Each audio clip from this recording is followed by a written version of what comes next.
Livro de Daniel, capítulo de número 3. Eu quero ler só a última parte do versículo 15. A última parte. Daniel 3, a última parte do versículo 15 diz assim: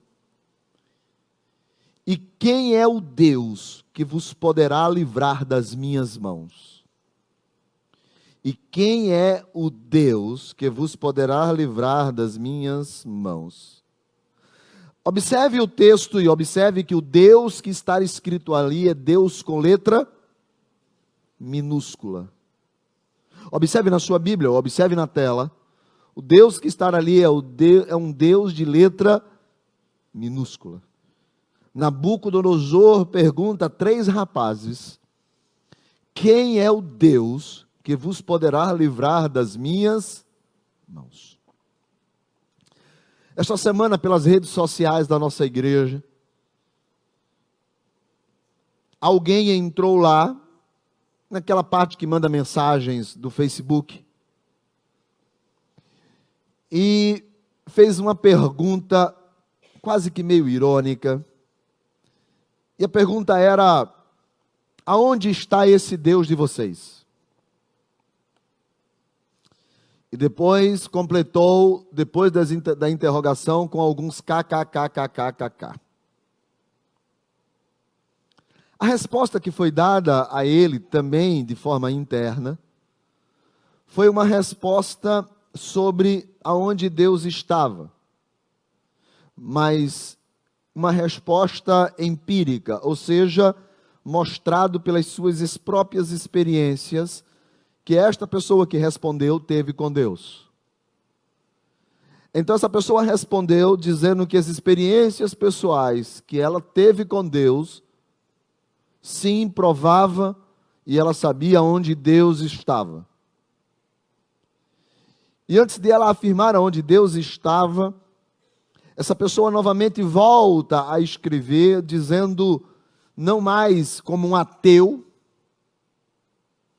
que não acreditava ou indagando aonde Deus estava, mas ela colocou-se em uma posição de xingamento. E ela começou a xingar, e ela começou a expressar uma atitude de revolta contra Deus, inclusive usando palavras de baixo escalão, dirigindo-se a Deus. Porque ela externou mais tarde em uma de suas indagações que foi: aonde Deus então estava quando eu clamei, chamei e pedi a Ele? E Ele não me ouviu, e Ele não me atendeu. E ela começa novamente a xingar Deus com um monte de palavras. Palavras baixas, palavras ofensivas. E eu confesso que eu fiquei pensando naquela resposta daquele rapaz, porque na grande maioria das vezes, Deus muitas vezes também não nos responde, não nos atende como nós gostaríamos que fosse nas nossas indagações e nossas buscas pessoais. Aquele rapaz faz a mesma pergunta que Nabucodonosor faz aos 3 rapazes: quem é Deus? Aonde Ele está? E por que que Ele não vai fazer? E pode Ele, porventura, fazer alguma coisa para livrar você das minhas mãos? Essa história, que começa no capítulo 3, no verso 1 de Daniel, registra um rei muito poderoso, chamado Nabucodonosor, fazendo uma imagem de mais ou menos 27 metros de altura, em torno de 2,5 a 3 de largura. Alguns textos vão dizer banhado de ouro, e outros textos vão dizer imagem de ouro. E vai dizer que ele convoca todas as pessoas importantes, convoca a junta, os prefeitos, os governadores, os sátrapas, é uma espécie de deputados, juízes, tesoureiros, magistrados, conselheiros, oficiais da província. Pediu para que todos viessem, verso de número 2, a consagração da imagem que ele havia levantado. E todo mundo se juntou no dia marcado diante daquela imagem, num grande espaço livre e público. E era proclamado de que as pessoas deveriam se prostrar e adorar aquela imagem. Havia dito que o ambiente, quando fosse começado a tocar trombeta, pífaro, harpa, cítaro, saltério, gaita de foles, verso de número 5, e toda sorte de música, eles deveriam se prostrar e adorar. Era obrigatório isso daí. Eles deveriam se prostrar e adorar quando começasse a badalar a festa, quando começasse a tocar os instrumentos, quando começasse a celebrar a música. Eles deveriam, de forma obrigatória, adorar. Se prostrar e adorar. O verso de número 6 vem com uma ameaça. Se qualquer, pois, que não adorar, naquele instante, naquele mesmo instante, será lançado na fornalha de fogo ardente. Se não acontecer de você adorar, tem uma fornalha de fogo ardente preparado para você. Sabe o que eu vejo nesses 6 primeiros versículos? Eu vejo que o diabo nos oferece e nos impõe um estilo de adoração obrigatória. Nos oprime e nos obriga a servir e a adorar tudo aquilo que não é Deus. Como que isso é imposto? É imposto através de um conceito na sociedade. É imposto pela maioria. É imposto pelas pessoas mais importantes. Observe que Nabucodonosor reúne as pessoas mais importantes e elas representavam todas as nações e todos os povos. Era um conceito comum em que eles então pudessem adorar aquela imagem, se prostrar diante daquela imagem.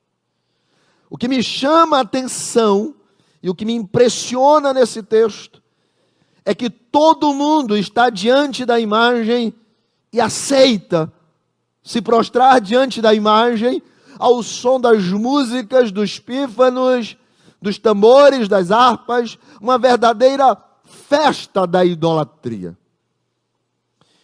E isso tem acontecido nos nossos dias. Muita gente tem trocado Deus por qualquer outra coisa que ele se prostre e adore. As pessoas estão trocando Deus pelo que a maioria diz que é certo. As pessoas estão trocando Deus pelo que a maioria convencionou como sendo correto. E o que me chama mais atenção é isso. É que há uma multidão que representa todas as nações. E não são qualquer um. São os conselheiros. São os homens mais importantes. São as figuras mais intelectuais. São as pessoas que mais representam. São os políticos. Está todo mundo prostrado adorando uma imagem. Está todo mundo prostrado adorando o que disseram que é para ele adorar. E eles estão levando as multidões para adorar o que disseram que é para ele adorar. E muita gente, porque a Bíblia vai dizer que não foram somente esses 3 rapazes que foram levados cativos para a Babilônia, mas eram muitas outras pessoas que foram levadas cativos para a Babilônia, que vieram de Jerusalém e tinham também conhecimento do Deus verdadeiro. Mas eles foram pela maioria, porque não quiseram se indispor com o rei.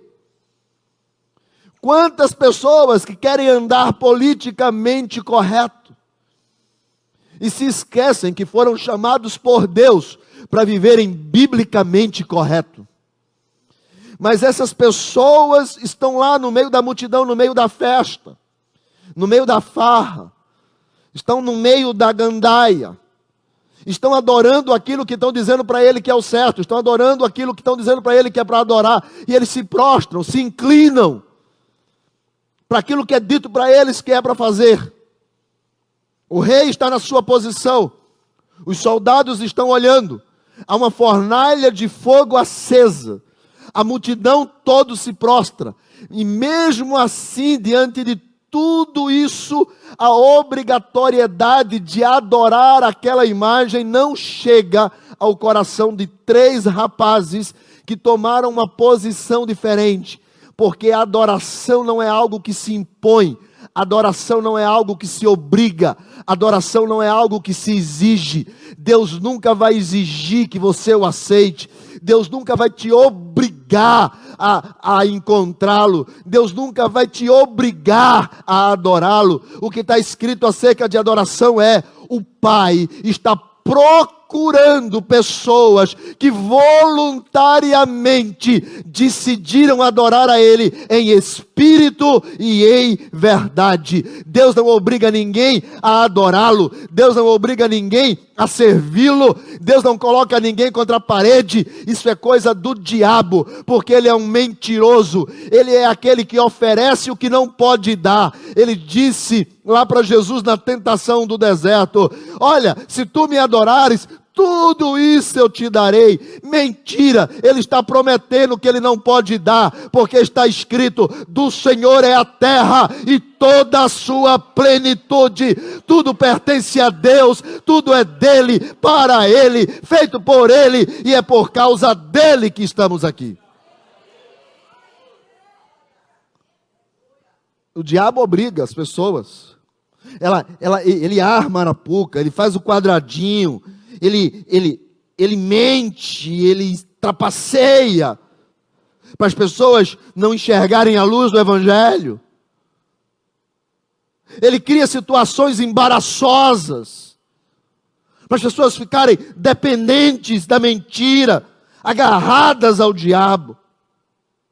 Mas 3 jovens que sabiam o que era a verdadeira adoração, disseram: não, nós não vamos nos prostrar, nós não vamos com a maioria, nós não vamos. Então o verso de número 8 vai dizer assim: ora, no mesmo instante, se chegaram alguns dos caldeus e acusaram os judeus. Disseram a Nabucodonosor: ó rei maravilhoso, que vive eternamente, verso 9. E ele vai dizer: tu decretastes que todo homem, ouvindo o som da trombeta, deveria adorar a imagem de ouro, verso 10. Qualquer que não se prostrasse e adorasse, verso 11, seria lançado na fornalha de fogo, verso 12. Tem uns homens que tu constituiu sobre os negócios das províncias da Babilônia, cujo nome, Sadraque, Mesaque e Abidênego, estes homens não fizeram causa de ti e teus deuses, e não adoram a imagem de ouro que levantastes. Olha como os camaradas já estavam sabendo o nome, quem eles eram e o que eles faziam. Estes 3 que estão aqui foram acusados pelos caldeus, de fato, de não se prostrarem. E esses 3 que estão aqui estavam sendo vistos pelos caldeus. E quando eles não se adequaram ao sistema da idolatria de Nabucodonosor, eles foram logo acusados pelos caldeus. Deixa eu te dizer uma coisa. Jesus disse: se o mundo gostar de vocês, tem alguma coisa errada. O mundo tem que vos odiar, porque vocês são diferentes do mundo. Se o mundo achar que está tudo bem com vocês, tem alguma coisa errada. Jesus disse: vocês têm que entender que o mundo vos odeia. Vos odeia por quê? Porque o mundo vai na contramão daquilo que Deus quer para as pessoas. Porque o mundo vai levando as pessoas para uma idolatria idolatria, a tudo aquilo que Deus não se agrada. Sabe, as pessoas hoje se casam como se divórcio fosse normal. As pessoas criticam quando nós temos uma posição contrária ao pecado. Deixa eu dizer uma coisa para vocês. Sim, o homossexualismo está sendo gravado, está sendo transmitido, e eu sei que eu posso ter problemas falando isso, mas eu preciso dizer uma coisa para vocês. Deus ama demais essas pessoas. Deus ama elas tanto quanto Ele nos ama.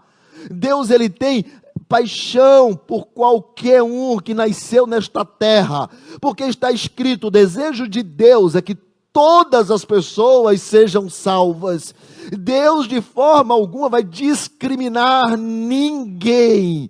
Deus não discrimina absolutamente ninguém. E nós na Igreja Canaã também não discriminamos absolutamente ninguém. Agora, se alguém mente, a Bíblia diz é pecado, não é para mentir. Se alguém rouba, a Bíblia diz não pode roubar, é pecado, estar errado.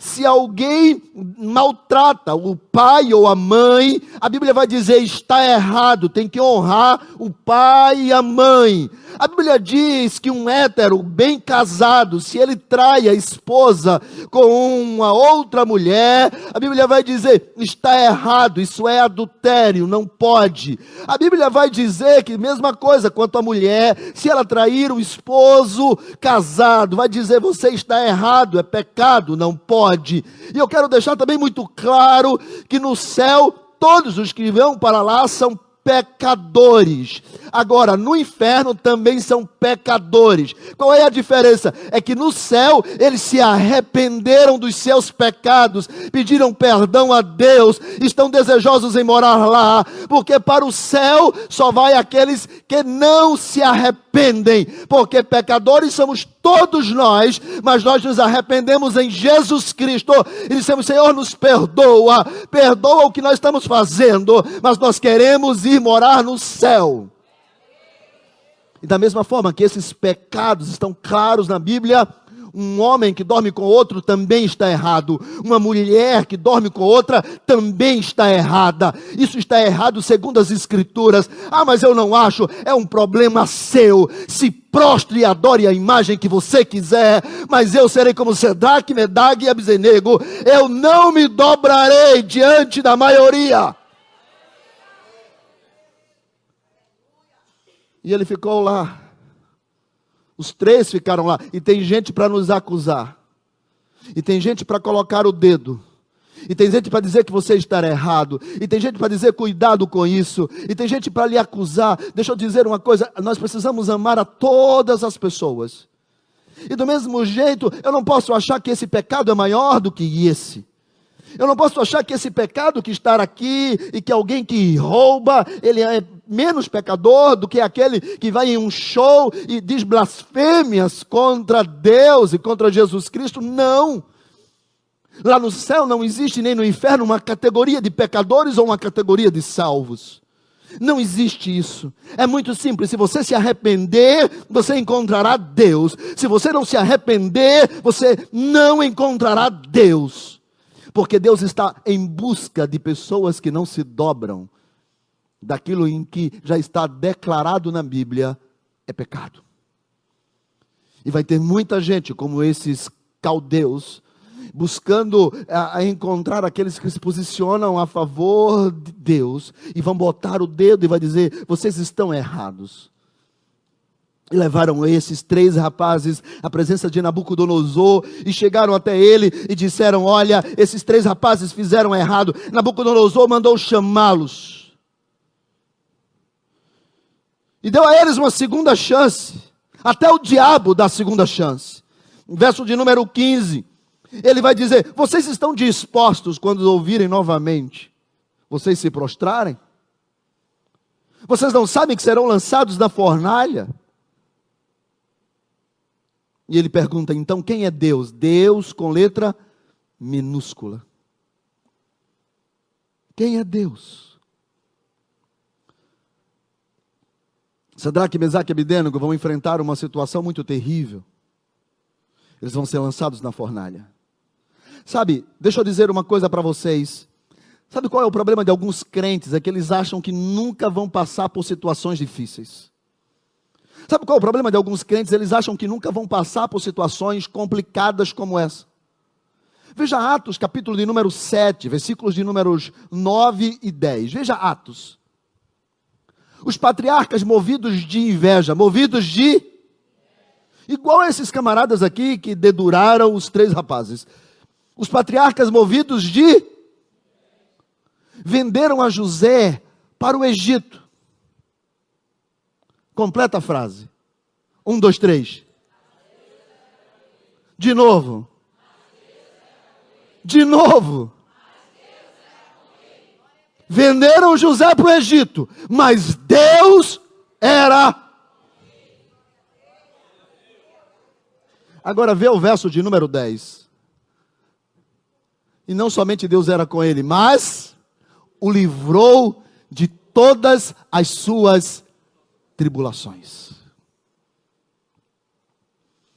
Nós não somos livres de sofrimento. Nós não somos isentos de tribulação. Nós não somos isentos de aflições. A diferença é se Deus vai estar conosco ou não vai estar. Porque José passou pela inveja dos seus irmãos, mas Deus era com ele. José foi levado à cova, vendido como escravo, mas José foi acusado de sediar, de seduzir a mulher do chefe, e foi levado para a prisão, mas Deus era com ele. E lá na prisão ele foi esquecido. E depois de ter tido a oportunidade de ser solto, Deus o colocou em uma posição de destaque. O homem mais importante de toda a terra. Por quê? Porque Deus era com ele. Nós não estamos isentos de forma alguma de passar por situações difíceis. Mas o que importa é a resposta desses 3 rapazes. Quando Nabucodonosor, o homem mais importante dessa terra, nessa época, pergunta para ele: quem é o Deus de vocês? Deus com letra minúscula. E olha o que é que eles respondem. Verso de número 16. Responderam Sadraque, Mesaque e Abidênego: não necessitamos de responder acerca desse negócio. Por quê? Porque quem conhece o Deus com letra minúscula não tem capacidade para entender o Deus de letra maiúscula. Porque para algumas pessoas Deus é parede, Deus é placa de igreja. Para algumas pessoas Deus é o que o pastor prega. Para algumas pessoas Deus é um conceito filosófico religioso. Para algumas pessoas tem o Deus da Batista, o Deus da Assembleia, o Deus da Canaã, o Deus da Católica. Para algumas pessoas, cada um vai ter o seu próprio Deus, a maneira em que ele conceituar o seu Deus. Para algumas pessoas, Deus não passa de um objeto de letra minúscula. E por isso ele vai estar em canções que fazem as pessoas se emocionarem. Por isso que eles vão estar em peças de teatro. Por isso que ele vai estar em placas de igreja, em filmes, ele vai estar em livros. Porque para algumas pessoas, Deus será de acordo com aquilo que alguém quer formatá-lo como ele é. E discutir com essas pessoas, muitas vezes é complicado. Então, eles 3 vão dizer para o homem mais importante do mundo, quando ele pergunta quem é Deus, eles respondem: não te interessa. Porque você já formatou Deus conforme você crê. E ele diz: mas quem vai poder te tirar das minhas mãos? Verso 17 ele responde: o nosso Deus, a quem nós servimos. Diga, servimos. De novo. mais forte, mais intenso. Aquele cafezinho assim, que é bem forte. Que aquele é brabo, aquele é forte. Bem forte. Bem power. Aquele que nós... A diferença está não na placa, não no conceito, mas no Deus que nós servimos. A quem você serve? Vira a pessoa que está do seu lado assim: a quem você serve? Para quem você faz? Por que você veio aqui? Ele disse: deixa eu te dizer uma coisa. O Deus a quem nós servimos. Nós servimos a Ele, nós adoramos a Ele, nós só cantamos para Ele, nós choramos diante dEle, nós declaramos quem Ele é, nós decidimos a andar atrás dEle, nós estamos ligados, conectados com Ele. É o Deus a quem nós... Esse Deus a quem nós servimos, Ele não é qualquer um. Esse Deus a quem nós servimos, Ele não é qualquer história. Esse Deus a quem nós servimos, os nossos lábios adoram só a Ele, as nossas mãos trabalham só para Ele, o nosso coração celebra só a Ele, as nossas mãos aplaudem só a Ele, os nossos pés pulam só para Ele. O Deus a quem nós servimos não é qualquer um Deus, não é qualquer uma história, não é qualquer uma religião qualquer, não. Eu estou falando, Nabucodonosor, é sobre o Deus que nós...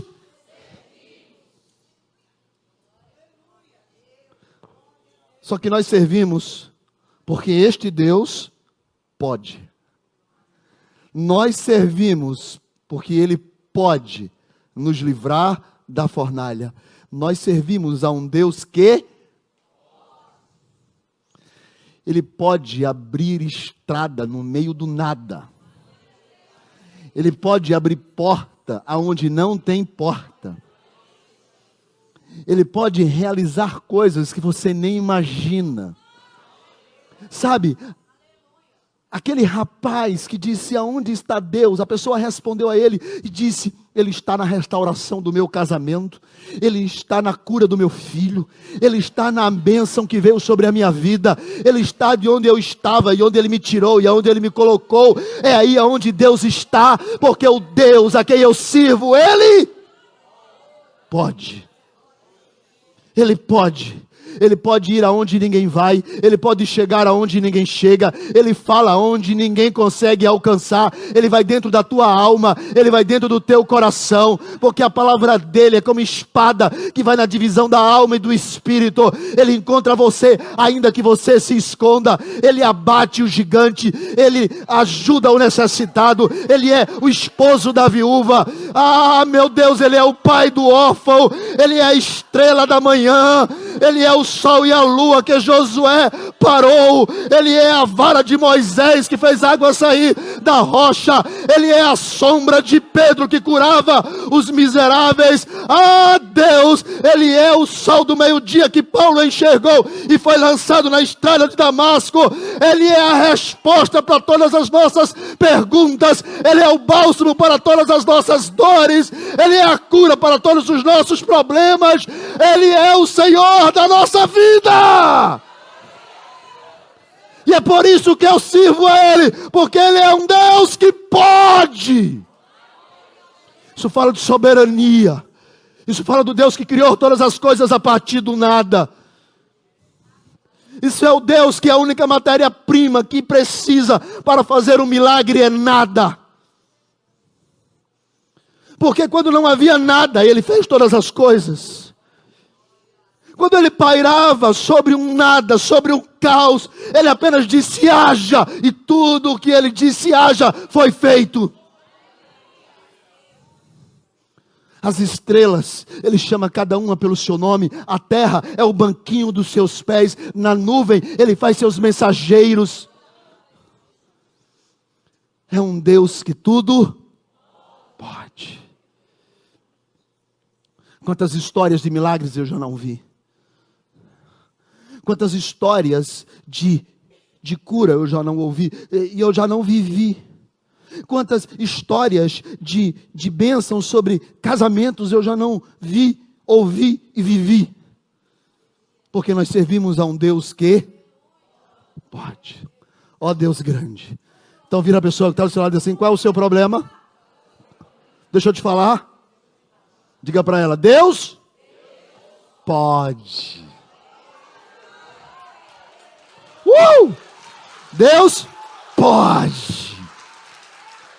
Pode. Pastor, eu não tenho. Deus pode. Pastor, eu tenho até demais, está me fazendo mal. Não preocupa não, Deus pode. Deus. E ele vai dizer, já tirou o versículo dali? E ele vai dizer: Deus pode. O Deus a quem nós servimos pode nos livrar da fornalha de fogo ardente. E ele nos livrará da tua mão, ó rei. Verso de número 18. Mas se não, o Deus que pode fazer, também é o Deus que, se não quiser fazer, também não faz. Porque o que interessa para Deus é o propósito. Jesus vai dizer assim: haviam muitos leprosos em Israel na época do profeta Eliseu. Haviam muitos leprosos, mas o Deus que pode, quando quis curar, só foi curar Naamã, que era sírio, e não curou ninguém da terra dele mesmo. Ora, o Deus que pode curar, decidiu, quando curar, que havia uma multidão de leprosos, curar um que era inimigo do povo dele. Por que Jesus vai dizer isso? Porque Jesus vai dizer: tudo o que Deus faz tem propósito.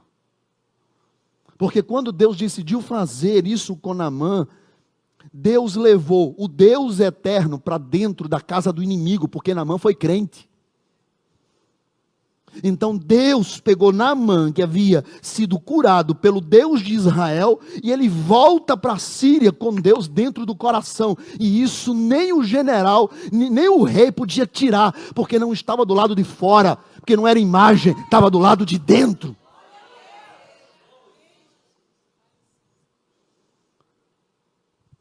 Por isso que o Deus que pode, Ele pode e Ele faz. E se Ele não quiser, Ele não faz. E se Ele fizer, Ele faz porque Ele tem um propósito. E se Ele não fizer, Ele não faz porque Ele também tem um propósito na tua vida. Porque às vezes a gente fica assim: Deus, por que tu não fez? Porque tem um propósito. Deus, por que tu não me deu? Porque tem um propósito.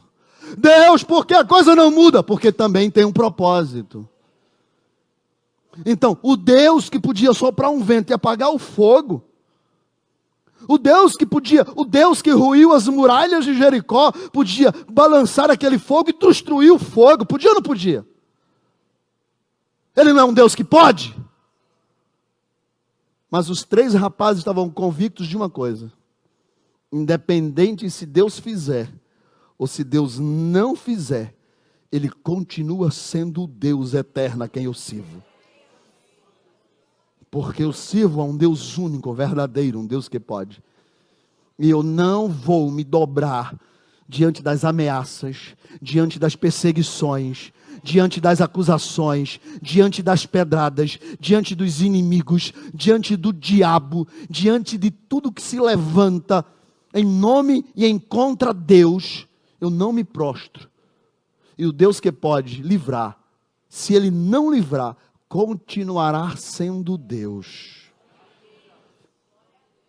Quando Nabucodonosor ouve isso, Nabucodonosor ordena, verso de número 20, olha só, 19, se encheu de fúria, transtornado, o aspecto do seu rosto ficou irado contra Sadraque, Mesaque e Abednego, e ordenou que se acendesse a fornalha 7 vezes mais.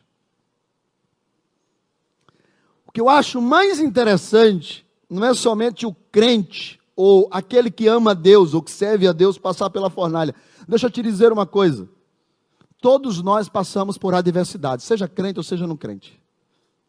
Passamos por adversidade. Mas algumas pessoas em especial, a fornalha é aquecida 7 vezes mais. Vira a pessoa que está do seu lado e diz assim, é tu. É para tu. Você não gostou não, né? Beleza, tudo bem, vamos inverter. Vira a pessoa que está do seu lado e fala assim, deixa eu te falar, é para mim. 7 vezes mais.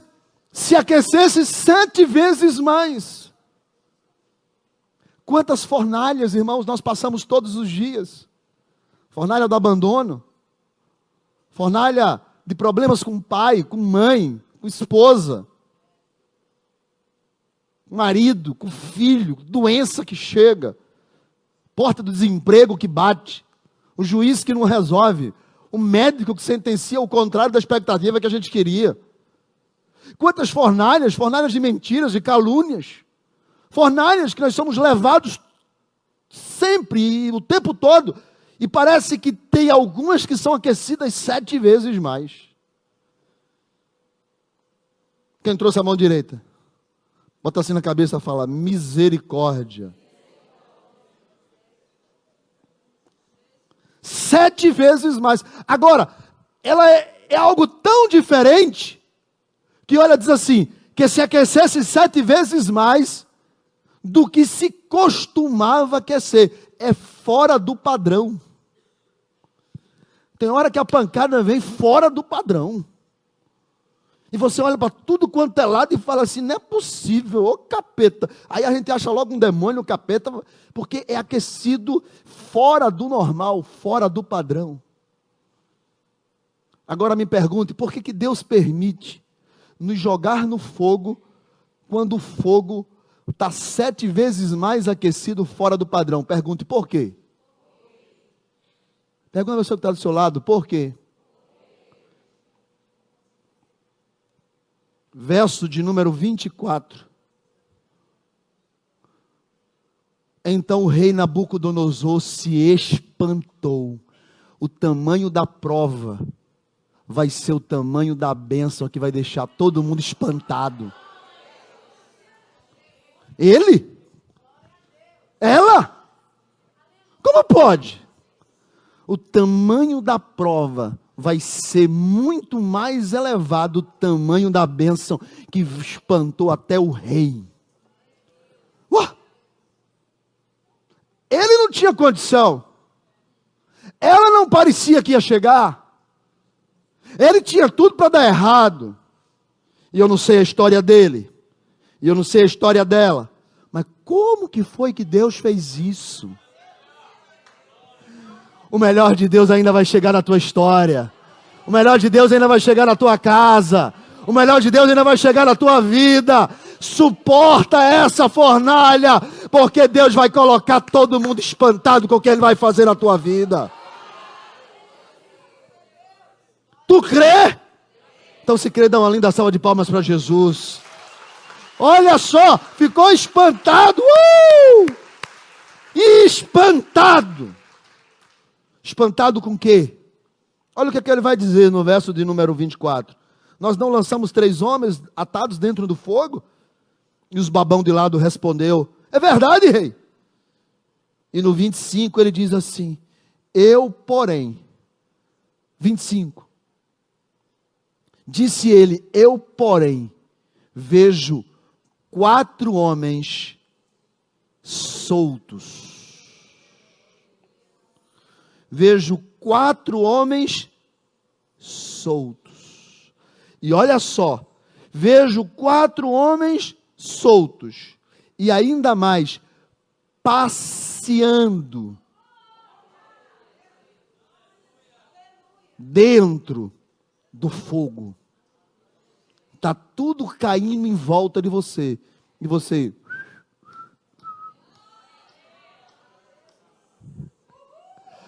Está tudo desmoronando. E você... Eu não canto aqui que é para não atrapalhar a mensagem. E você lá, só sorrindo. Como entender o fogo e você passeando no meio do fogo? Aí o povo não entende os crentes. Aí o povo não entende a gente. Aí pergunta, onde é que está teu Deus? Aí eu no meio do fogo passeando, dizendo, está aqui, ó, o quarto homem da fornalha. Olha aqui, ó. De uma coisa eu sei, este fogo não vai me matar. Este fogo não vai acabar comigo. Esse fogo não vai me destruir. Esse fogo não vai, por quê? Porque o Deus a quem eu sirvo é um Deus que pode.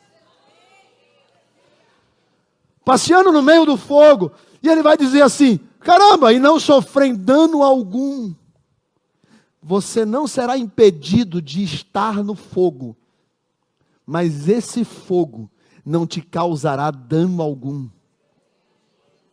Isso é andar com Deus. Isso é o Deus a quem nós servimos. Isso é o Deus que pode. Foi esse Deus que quando Abraão estava no maior sufoco, levantando o cutelo para matar Isaque, o anjo brada, Abraão, não faças tal coisa, por quê? Eu estou no meio do fogo. Não, tem um cabrito ali atrás, sacrifica ele no lugar do menino. Para Abraão, o Deus que passeava no meio do fogo com ele, revelou-se no cabrito preso. Existem situações na tua vida que Deus vai se revelar. Você não vai entender como, mas Ele vai passear contigo no meio do fogo. Sabe o fogo que veio para te matar? Sabe o fogo que veio para te destruir?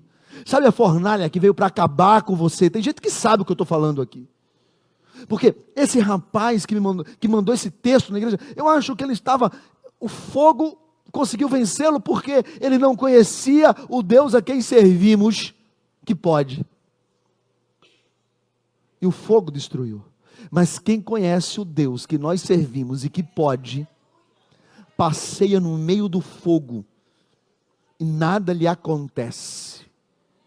Nenhum dano lhe sofreu.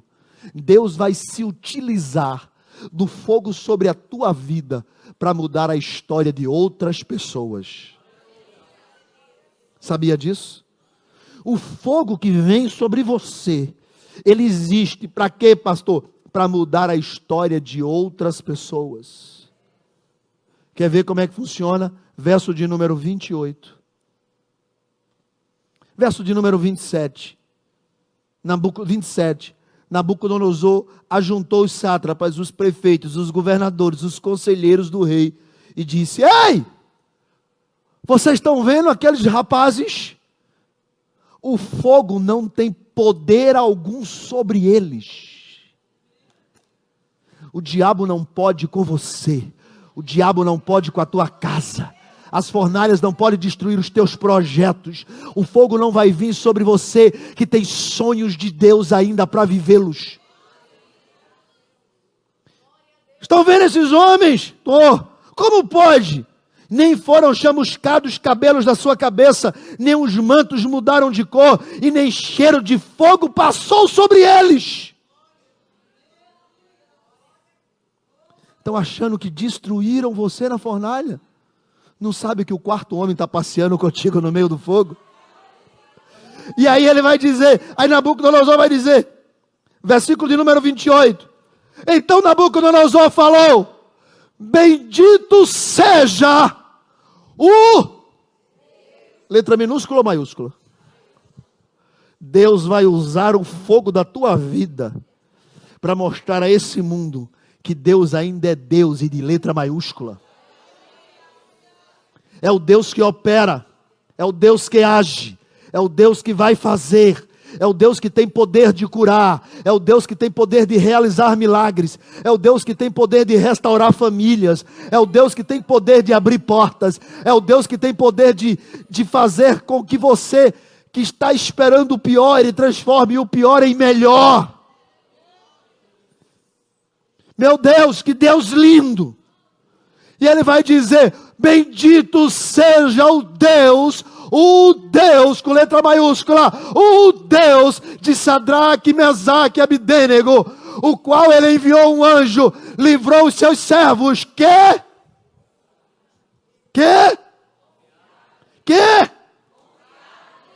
Ó Deus, nós confiamos no Senhor nesta tarde.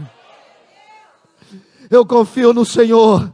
Eu confio para o Senhor mudar as histórias. Não importa o tempo, não importa as estações, não importa, mas o Deus a quem eu creio muda. O Deus que eu creio tem poder.